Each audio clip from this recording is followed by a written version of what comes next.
So, what's trending? Bridging your Catholic faith with your everyday life. You're listening to Trending with Timmerie on Relevant Radio.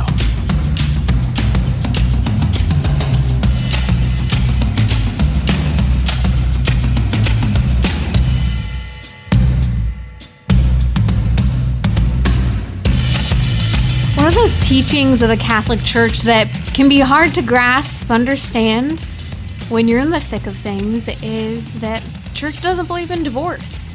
Cheating isn't cause for any form of divorce. There's no such thing as divorce in the Catholic Church. There is such a thing as annulment. That's where your marriage is made null, meaning there was never a marriage to begin with. I'll talk a little bit about that later on, but I think this topic is important because we're hearing the stir of conversation about Maroon 5 lead vocalist Adam Levine and the cheating accusations that were leveled against him over the past weeks with the fact that he's cheating, that it's come out on his wife model, Behati Prinsloo. He's completely denied accusations, but he has admitted to inappropriate conversations with women. I'll talk about that story and where they're headed, and I think it's some really great hope. But as this story has been stirring the culture lately, one real crisis that many people experience within their marriages is betrayal trauma. Betrayal trauma can affect both men and women. It's seen even the children can experience this betrayal trauma. But one area in particular I want to focus on is within the context of marriage and relationships. Joining me now is Jim O'Day, the Executive Director of Integrity Restored, helping people to restore and take back their integrity, the integrity of their marriages and relationships after betrayal trauma, after having experienced a sexual addiction, cheating, pornography use, all of that. So check them out at integrityrestored.com. We'll post a link on social media as well as in the podcast notes. Jim, welcome back to Trending. Can you help us understand what betrayal trauma is? Sure, Timmerie. First of all, thanks so much for having me on again. The good news is we know so much more now today about betrayal trauma than we did before. Unfortunately, a lot of why we know that is because, number one, it's so common, and number two, we have so much information and research on PTSD. Because betrayal trauma and PTSD, the symptoms, the manifestations, what's happening are very similar. So betrayal trauma, the scientific definition is that betrayal trauma is a condition that is specific to victims of betrayal. That betrayal can be infidelity in the real world, infidelity in the virtual world. It can be financial betrayal or fraud in the relationship, or emotional abuse can be a betrayal trauma. And so scientifically, we know a lot more about this.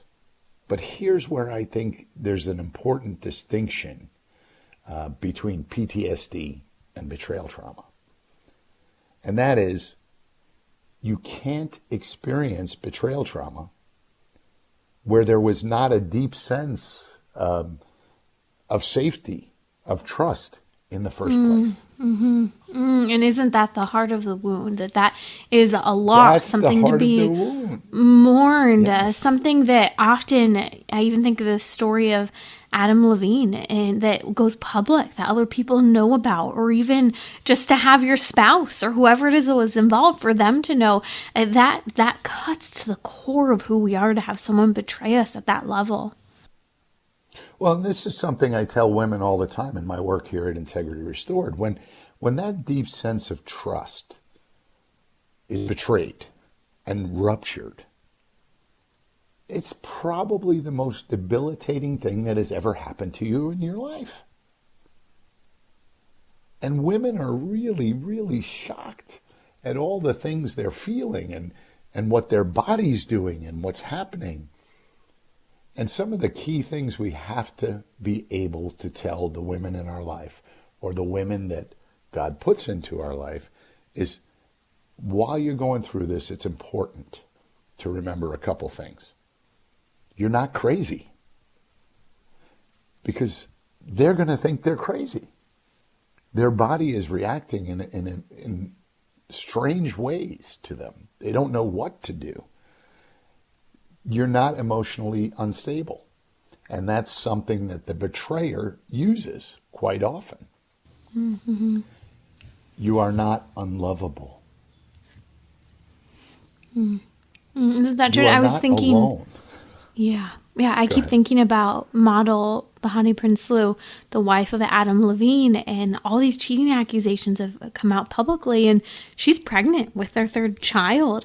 And I was thinking about how emotionally heavy such a crisis is when an accusation of cheating comes out about your spouse, and all the more so while you're pregnant, and the way that that hits so many people. And yet that's the reality of what many women are experiencing, whether it's been physical cheating that a spouse has gone through, or perhaps it's been via, finding out that your spouse is looking at pornography. And it's far too common condition, honestly, Timmerie. I mean, I tell people all the time, I've probably said it on your show before. If you yourself are not struggling with pornography addiction or betrayal trauma, you absolutely know and love someone who is. Mm. And I guarantee you, Adam's wife or girlfriend, are they married? I'm not sure. Yes, they're married. They're expecting their third baby. His wife. Here's the thing, and this is one of the most debilitating parts of betrayal trauma. She feels all alone in it. Mm-hmm. She feels absolutely alone. And those symptoms that are exhibiting themselves because she's pregnant are even going to be, raised up by a factor of 10. The loss of self-esteem, the anger, the guilt, the hypervigilance. I want to go through his phone. I want to put a tracker on him. I want to. And I don't know what her faith belief system is, but that's been rocked to the core as well. And so the loneliness and the isolation, the physical symptoms on top of her pregnancy, insomnia, pain, just random pain in the body, digestive and stomach issues, headaches, sweats, nausea. I can't imagine what this poor woman's going through. Mm-hmm. And now, are those, I know you're kind of talking about some of the pregnancy symptoms, but you're also talking about what are I'm symptoms talking of about betrayal trauma trauma symptoms. Yeah. Yes. And not to be confused, I know we're talking about, the story, but betrayal trauma, again, if you can just say that, the digestive issues, the insomnia, Absolutely. all of that. So the most common list of physical responses to betrayal trauma is insomnia, unknown body pains. Why am I hurting? The digestive issues are a big one. Nausea, vomiting, diarrhea, headaches, uncontrollable sweats, shaking, racing heart. I mean, you can literally, your body can get itself into such a state you feel like you're dying. Mm-hmm. Because your body is reacting to this terrible, horrible, deep wound. Well, and isn't a part of your soul suffering that? And isn't your soul mourning something that's been broken and damaged within that experience? Well, of course, and as I said before, that can't happen unless there's such a deep sense of safety and trust. And when that's taken away from you, it's devastating. And I don't know Adam or his wife, and I don't know the story, but the denial, the gaslighting, I'm sure all that's happening. Mm-hmm. And just to bring a little detail, because I think that it's helpful, Adam Levine, the lead singer from Maroon 5, everyone knows the song Sunday Morning, accusations have come out against him that he's been cheating. He's come out publicly acknowledging that he had inappropriate conversations, but denies any physical cheating accusations. And as the story unfolds, it does bring to mind this question: is there a difference? And one of the listeners is asking this: is there a difference between inappropriate texting and a physical affair? And how is that impacted by betrayal trauma? I will just tell you from my work at Integrity Restored, the wound that it causes is no different, because it's all based upon that sense of security and trust. And now that has been ruptured.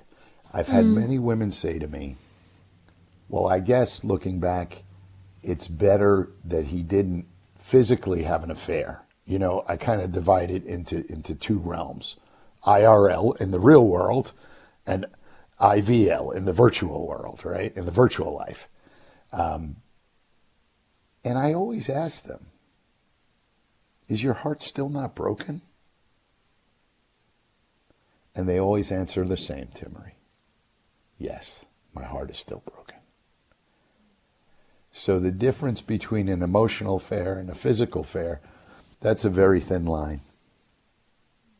I want to mention before we forget a resource of Integrity Restore, which is bloomforcatholicwomen.com. That's Bloom, BLOOM, for CatholicWomen.com. We'll post a link on social media as well as in the podcast notes. But that is a project of Integrity Restore, specifically working with women who have experienced betrayal trauma. I hear so often from women of all ages who are going through this, and men experience it as well, but it does seem a little more common in my experience that this is often the problem that women are experiencing, especially with the betrayal of pornography.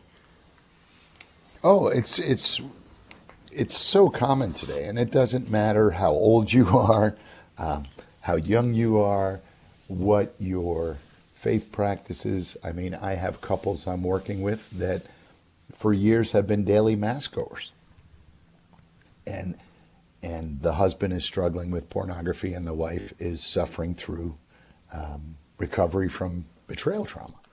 So it really is an issue that impacts everyone. Even our children. And, you know, thank God for your show and your bravery for being willing to talk about these things and let people know the most important thing: you're not alone, and there is hope. Whether you're the addict or you're the betrayed, there is hope. I've seen hundreds, thousands of people recover from their addiction or from their betrayal trauma. I've seen marriages renewed and flourishing, but it's a hard thing to do. I would love to hear one of those stories in just a moment, but before we go there, one of the common things I've heard, especially over the last couple of weeks, from some of the incredibly strong, faith-filled women who are going through this betrayal trauma right now with their spouse, is that they are hearing their spouse. So when it's not a physical affair, but perhaps more so a pornographic affair or a lacking custody of the eyes in public and interactions with people, where the man will levy back at the woman saying something along the lines of, geez, it's like I've cheated on you. And as if suddenly it's the husband who's the victim because the wife is coming out with this extremely emotional and intense response to the betrayal. And how to help, because kind of understanding male-female brain here, how is a way that in the midst of that betrayal, a woman can have all of that emotion and communicate or try to communicate clearly to the spouse why this is a form of cheating and why this is a very grave deal to them emotionally as well as to that marriage? Well, to answer your first question, in that moment, she can't. And that's one of the things that we try and teach women with the Bloom for Catholic Women program and other resources we have at Integrity Restored. When you're in that moment, the deepest part of your brain is activated, right? Fight, flee, freeze. Your higher brain's not thinking, so you cannot communicate effectively at that moment. So one of the skills we teach is, take a few breaths, sleep on it, and then have the conversation with your husband. Most important thing a wife can do in expressing herself is talk to the husband about how much these violations hurt her. Because for so many men, they don't realize that. They don't realize it at all. They're able to totally separate that behavior from the love they feel for their wife. And when the woman is able to explain how hurtful that is and how damaging that is, then she's able to help the husband by putting boundaries in place. And those boundaries in the beginning are going to feel punitive to the husband, but they're not. They're in order for the wife to feel safe and secure, because that's what we have to build up again, that safety and that trust. So a couple really important things you just touched on, that as it might seem like this is a punishment for the husband, the woman's having to rebuild trust. She's putting a boundary up to strengthen that marriage and heal it. But you also mentioned that a husband is often able to completely separate the pornography, the betrayal, the cheating from the love he has for his wife. Can you speak briefly to that? Because that is something very difficult for women to understand. I think it's difficult for men to articulate or understand, but it's something that does need to be discussed. It does. And there's, for most men, after talking to thousands and thousands of men in the 7 years I've been doing this work, most men initially will tell me something like, well, I was just looking at porn. I wasn't cheating on her. Isn't that better? They're able to say, well, that's just me alone in a room, whether they're traveling or at home or whatever. Not to be crass, but they're scratching their itch, right? Mm-hmm. Right. That's what they're doing. And so they don't think anything of it. But when the woman starts to explain how hurtful that is, and when men start to understand, one of the common female responses we hear is, well, if he's doing that, my husband doesn't love me. If he's doing that, my husband is not attractive to me.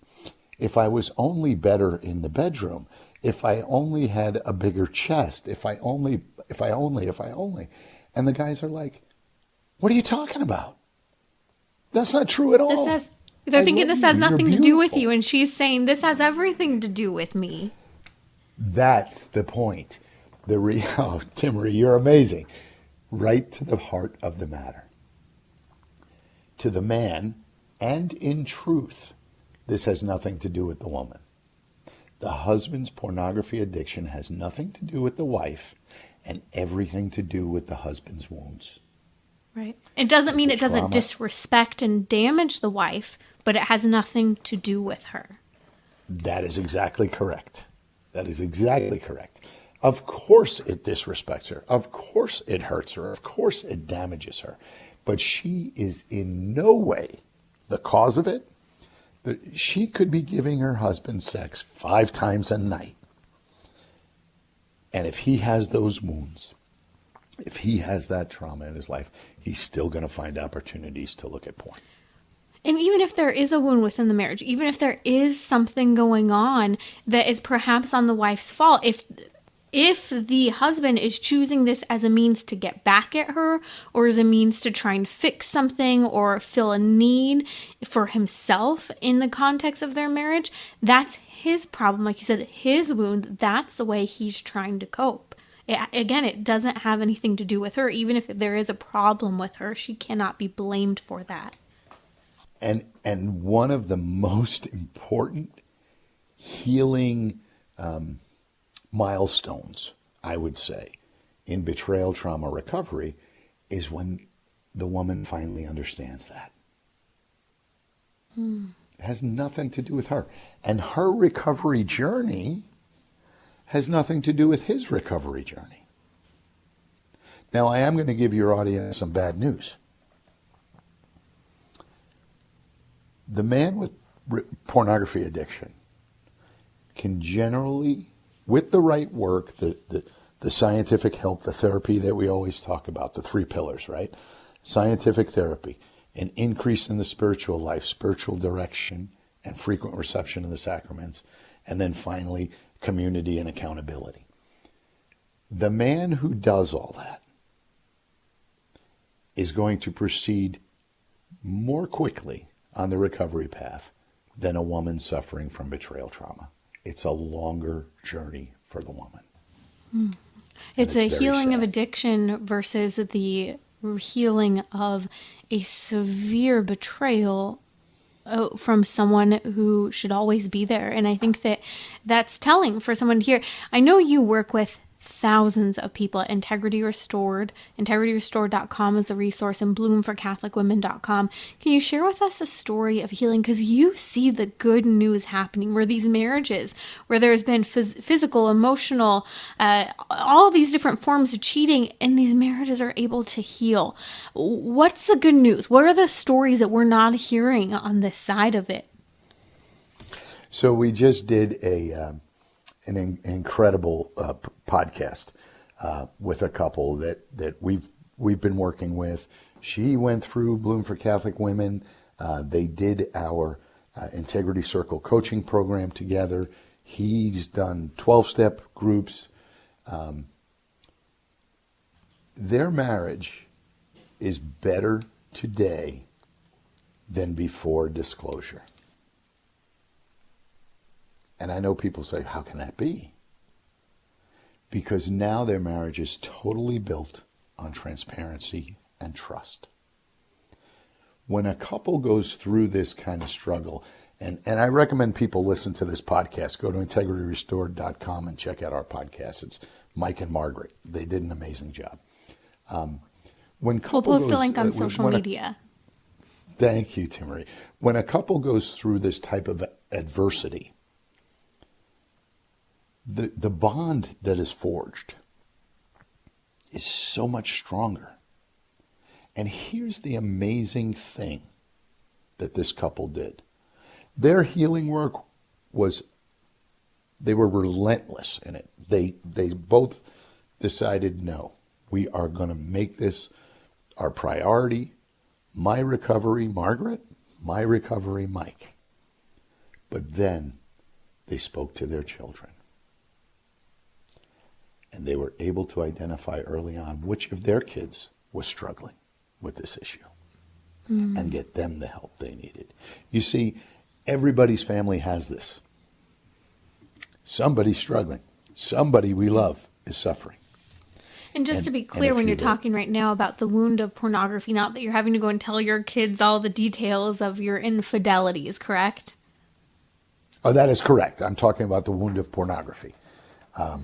And even then, you don't have to go into a ton of detail with your kids. Right. It's not important. Has to be age appropriate. Their kids, their kids were grown, right? Their kids were young adults when they had this conversation. But the fact of the matter is, everybody's got this in their family. Every single person. If it's not somebody struggling with pornography, I used to be able to say men. Now it's men and women both struggling with pornography. Or your sister, your cousin, your niece, your mom, you don't know, is she dealing with betrayal trauma in silence and doesn't even know what's going on? It's just that common. I want to dive more into this topic of betrayal trauma with Jim O'Day, the executive director of Integrity Restored, helping to heal the wounds of sexual addiction, pornography use, and help in healing from betrayal trauma. Check out the programs, integrityrestored.com, as well as Bloom for Catholic Women. And while we're talking about it, if you are in the crisis of infidelity and betrayal trauma, an excellent book of hope and redemption is the book Impossible Marriages Redeemed. They Didn't End the Story in the Middle by Leila Miller. The story of finding fidelity in the midst of the brokenness of marriage. We'll also post a link to the podcast of the testimony of people who have worked with Integrity Restored and have seen their marriage come back together and be stronger than ever before. I'll be right back with Jim O'Day. Today's programming is sponsored by Kolbe Academy, offering a customized Catholic curriculum. Kolbe Academy knows the ultimate goal of education is to help our children be saints. More info at relevantradio.com/Kolbe. bridging your Catholic faith with your everyday life. You're listening to Trending with Timmerie on Relevant Radio and the Relevant Radio app.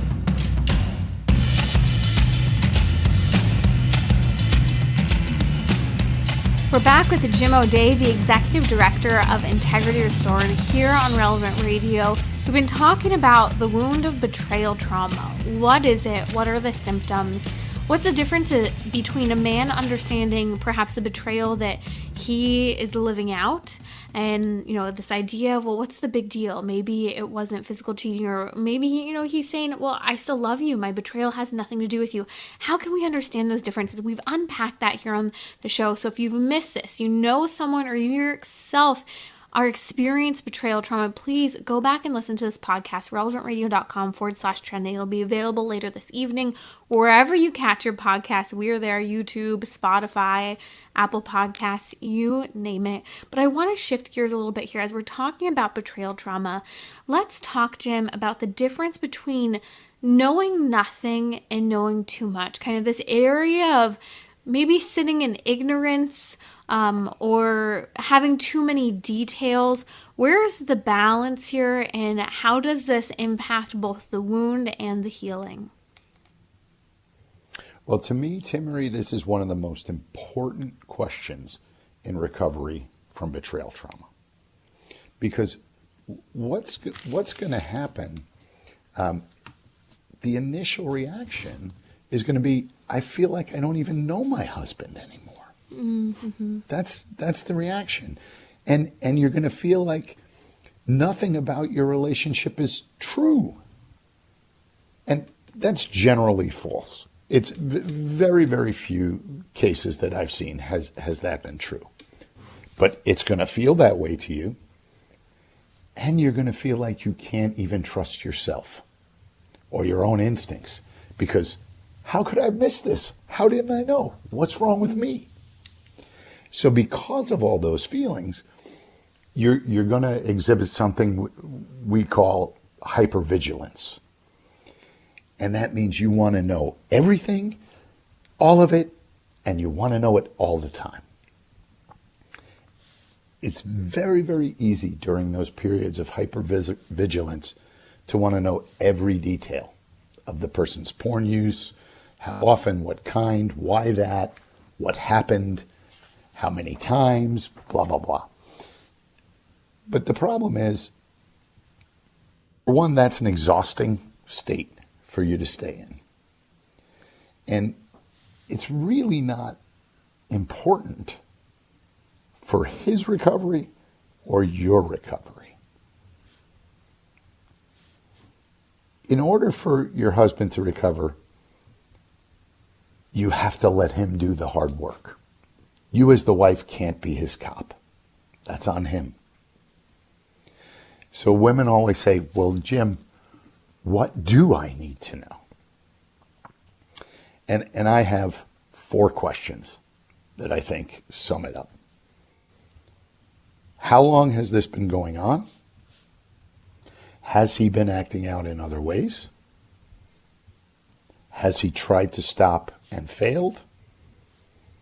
And is he willing to get help?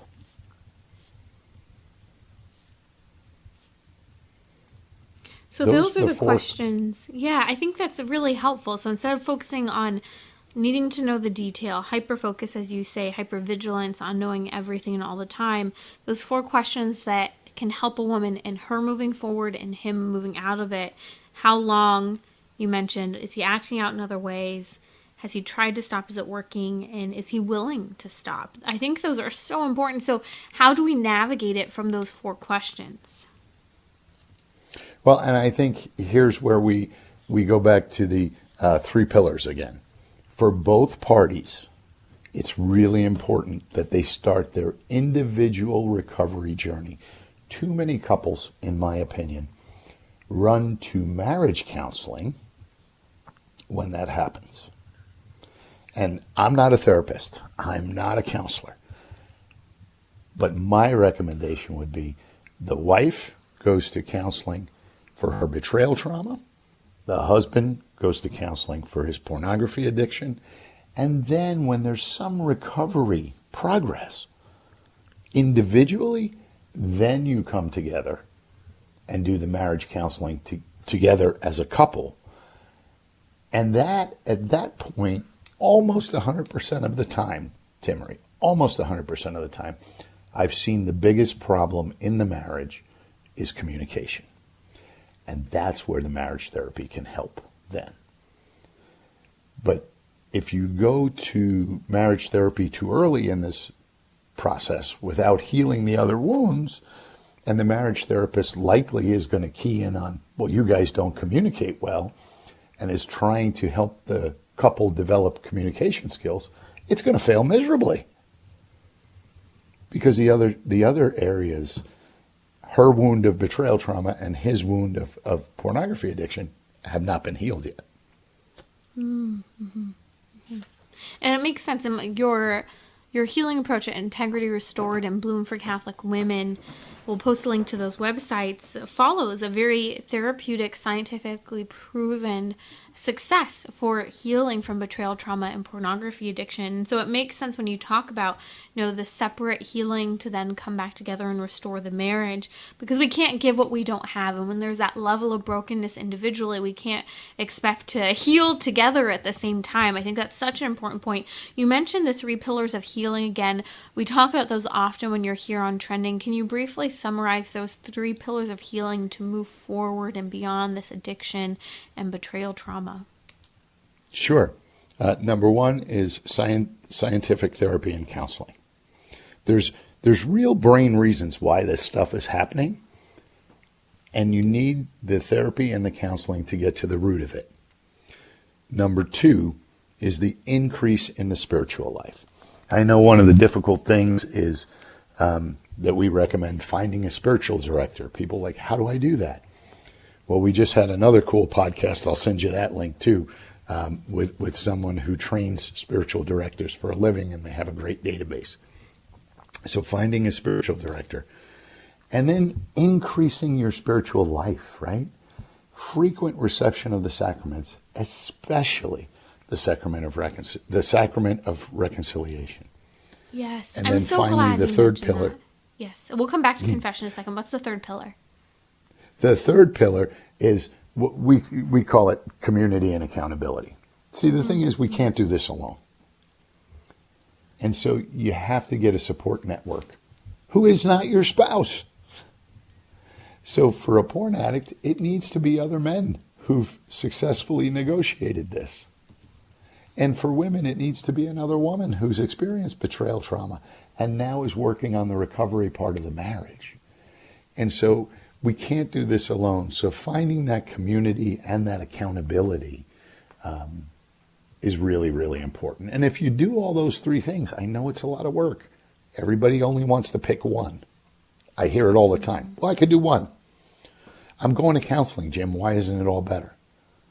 Well, what are you doing with your spiritual life? Nothing. Do you have an accountability partner? No way. Well, that's why it's not getting better. Right. We have to do all of it. Right. And a part of that accountability that you and I have spoken about often here is having filtration software on all of your computers, tablets, phones, and we highly recommend utilizing covenanteyes.com. That's covenanteyes.com. It gives you that level of accountability that is so important on devices. And all your kids, we should all have this on our devices because the pornography is out there. It's especially targeting men and young children as well. First-time exposure for pornography is really between the ages of 8 and 12 today. That number is growing younger and younger. So it's really important. But Jim, you were mentioning just a moment ago, confession. If you're just joining us, you're listening to Trending with Timmerie here on Relevant Radio. You said that second level of that 3-prong approach, those 3 pillars of healing. The second one includes that spiritual healing and revival. You mentioned confession. I'm so glad you did because praise the Lord, we are Catholic. Whatever wound, whatever sin, whatever thing you're struggling with as a single person, married, whatever it might be, we can be healed by the blood of the Lamb. The grace of the sacrament is so powerful. I went to confession this morning. I was skipping, hopping, and had this levity about me coming home to start my day with my family. It's so important that we are going to confession, especially when we're dealing with something that is a real vice, a real sin, maybe a mortal sin, maybe a venial sin, that we're confessing that. Jim, I know you've seen this in your own life and with the people you're working with. Just a word or two of encouragement for people who might be scared away from going to confession, but also maybe have received bad advice in confession before on the topic of sexual immorality. Yeah, that's a great question. You mentioned Covenant Eyes, so I just want to let your listeners know, if they plug in the promo code Integrity30, they'll get a free 30-day trial for Covenant Eyes to test it out for themselves and their family. Highly recommend it. When it comes to confession, what a gift, as you said. Thank God we're Catholic, that we have this incredible sacrament of mercy. And, you know, so many people talk to me, men and women, who are struggling with pornography or other sexual sin, and they're so embarrassed to go to confession. And they're so scared of what's the priest going to say. Well, first of all, they've heard it all already. Nothing you say, I promise you, is going to shock them. And they're sitting there in persona Christi. You're speaking to Jesus, the divine physician, the great healer. Forget about the priest, the human. Think about Christ, our Savior. He wants to forgive you. He's just waiting for you to ask for it.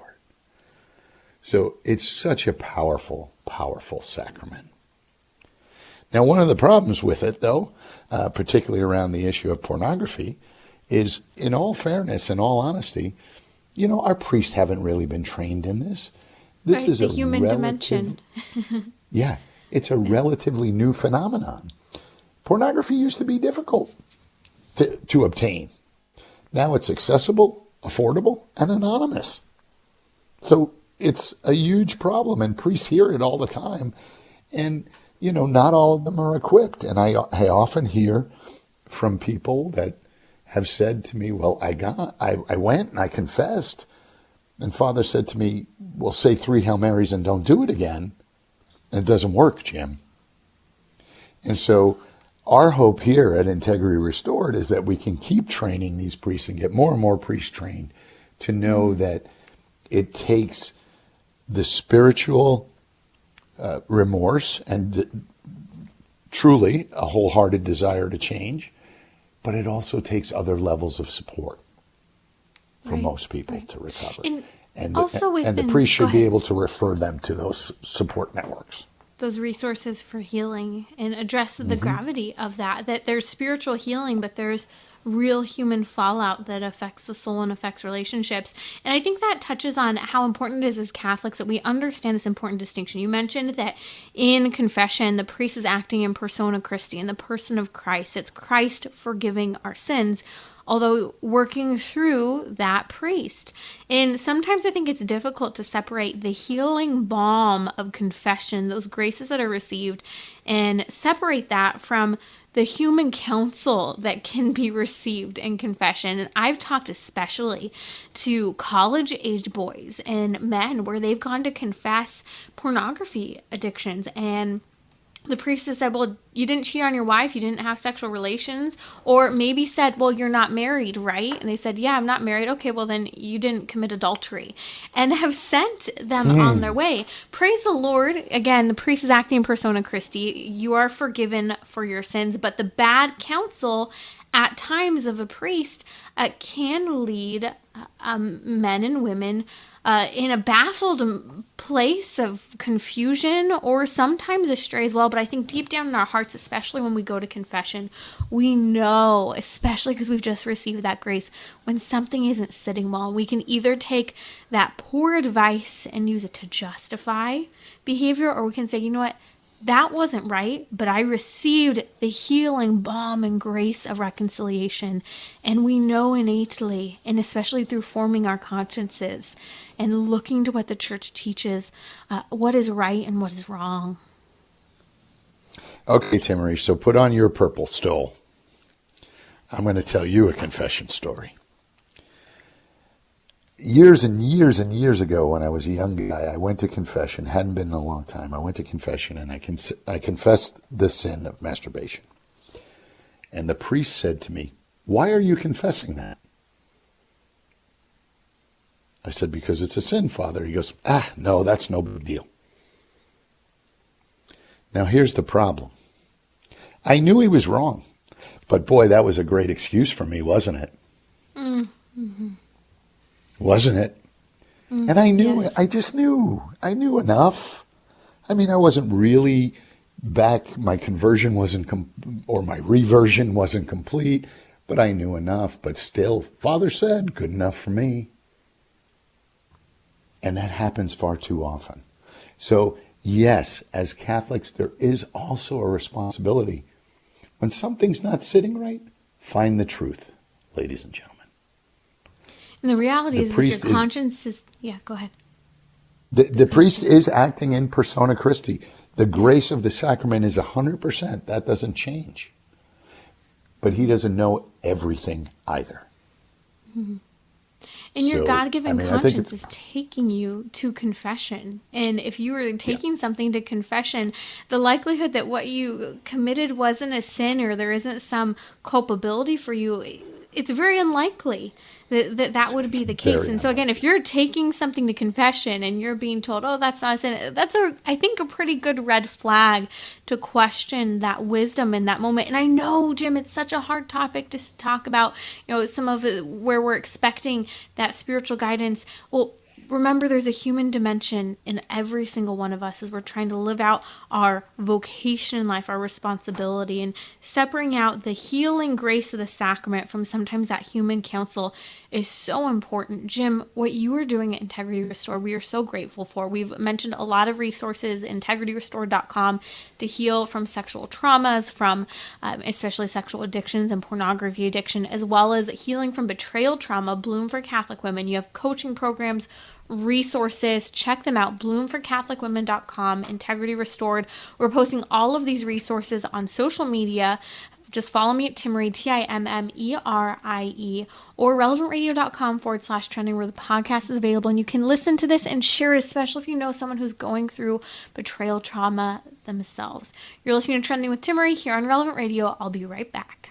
This hour is sponsored by Solidarity HealthShare. Join thousands who choose ethical and affordable healthcare. Go to CatholicHealthShare.com.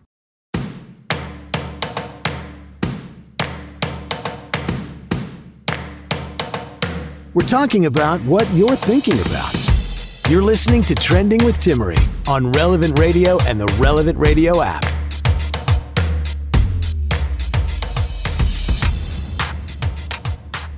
I want to talk about fidelity and sticking it out in marriage.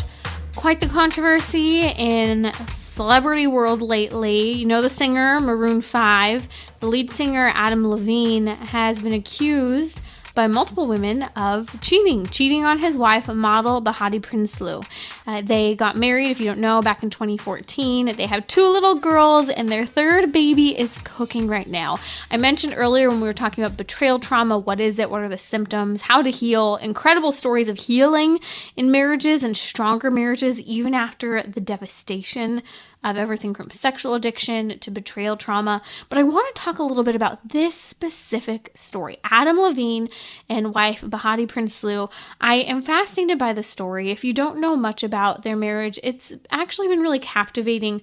We've been watching some of the interviews of model Behati Prinsloo talking about their relationship and their marriage and their children. They actually have talked about hoping to have 5 children.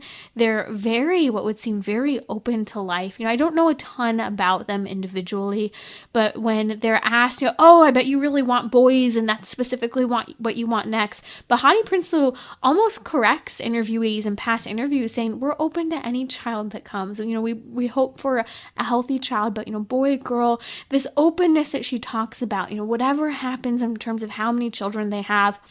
There is a beauty in that conversation that has happened in the past from Behati Prinsloo about children, about that openness that they seem to have to life and having a large family, and even just the joy in interviews. There was an interview from last year as they were celebrating just over 8 years of marriage, of her talking so adoringly about her husband and how important it is for them as a couple to be good and strong so that they could be good and strong for their girls. And so then to come out over the last week as Behati Prinsloo is carrying Adam Levine's child, and she's pregnant, and all of the hormones and emotions and needs that come with pregnancy, my heart has just been struck for her as these accusations of cheating have been made so public.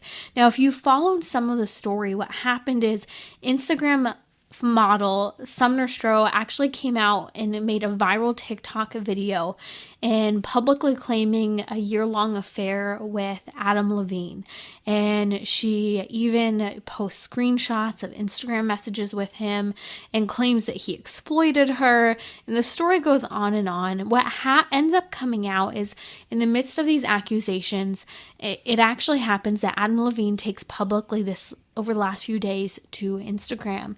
And he said, "A lot is being said about me right now, and I want to clear the air." He said, "I use poor judgment in speaking with anyone other than my wife in any kind of flirtatious manner."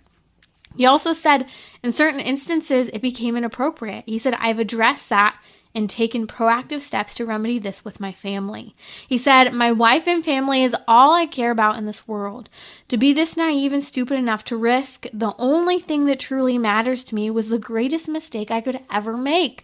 I will never make it again. I take full responsibility. We will get through it, and we will get through it together." It's been made very clear by Adam Levine, along with his wife, model Behati Prinsloo, that they want to stick it out. Adam Levine does not want to get divorced. They want to make everything work. And I think this story, while it's extremely public, is also a fantastic witness to fidelity in marriage, to sticking it out even in the worst of worst circumstances. We were talking earlier with Jim O'Day, the executive director of Integrity Restored, about betrayal trauma, what a woman experiences, the infidelity that a man might go through, whether it be an emotional affair or a physical affair, or pornography, however it works out, and how that's disassociated from the spouse and how it is associated. I hope you'll listen to the full podcast if you've not been with us, relevantradio.com/trending, to catch the episode wherever you listen to podcasts. But what this couple, very keenly watched in the public eye right now, are showing an example of is, yes, something terrible that Adam Levine did. He made it very clear he denies any physical cheating accusations, but does admit to inappropriate conversations that were had and that went too far with women. But he wants to fix it, and so does his wife. They want to come together and make this all work. They've both spoken publicly about working on this, and it's a testament to two things. I think, one, to the fidelity that we are all called to in marriage, especially as Catholics. We know that there's no such thing as divorce in the Catholic Church. There's an annulment, which means that the church will take into review a marriage that is in crisis or where the partners have separated on their own, but the church has to determine whether or not that is a valid marriage or not, and whether or not you are culpable for remaining faithful to your vows, even if perhaps separated, and repairing or doing what you can to live out still the fact that you're married to that spouse, even if not together or together. And so, again, there's no such thing as divorce within the Catholic Church. And what this means is that cheating isn't a justification for annulment within the church. It has to be made null from the beginning of the marriage, recognizing that there wasn't a marriage here to begin with. And yet we live in a culture where the idea is, well, I've been betrayed. I can't trust this person again. There's a brokenness. There's a huge chasm between the two of us. But Adam Levine and model Behati Prinsloo are showing the example right now, and I pray for them. I hope you really will pray for this couple and their 3 children as they work through it, because there are stories of impossible marriages redeemed. In fact, Leila Miller has been a guest here on Trending. We're going to post a link on social media to the episode. She edited the book Impossible Marriages Redeemed, about marriages that were on the brink of utter and complete collapse, but in the grace and faith of God, marriages have made it through. And as Jim O'Day was telling us earlier here on Trending, coming out stronger at times than ever before. And this is the testament to fidelity in marriage. This is the testament to accountability. Adam Levine had inappropriate conversations with women while married to his wife.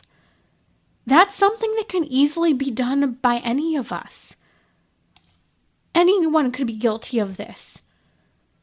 Sometimes it's a moment where you recognize the other person is flirting and you have the responsibility to not flirt back, or to end any attentions or conversation that might be occurring because of temptation for you or temptation on the other side.